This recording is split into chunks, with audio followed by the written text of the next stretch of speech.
Creating tables of contents. If you wanted to create a table of content, it is very cool and very, very helpful. In Google Docs, if you're looking to create tables of content, what you're looking to do is do what exactly is on the left right here. As you can see, the outline right here.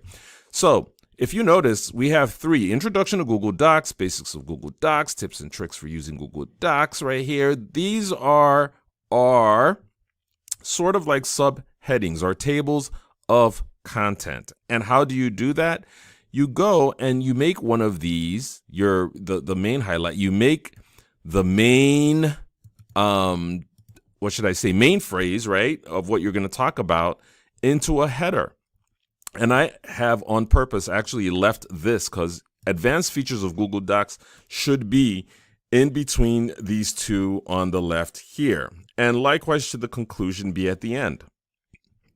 So this is how you make that change, though. It's very simple. You go to the advanced features of Google Docs, you highlight it, and then just like I showed you before, you go to your format, you go to your paragraph styles, because now we're going to style it. And we have been using heading 3, so we're going to keep it going that same way. Now, once I click apply heading 3, make sure you go to the left here and see what happens right here. Once I click apply heading 3, then the magic happens. So apply heading 3, I'm going to do that. There we go. And you see advanced features of Google shows up. Likewise, the conclusion. We're going to do that now. Format, paragraph styles. Heading 3 for the conclusion. We're going to apply it, and it shows here.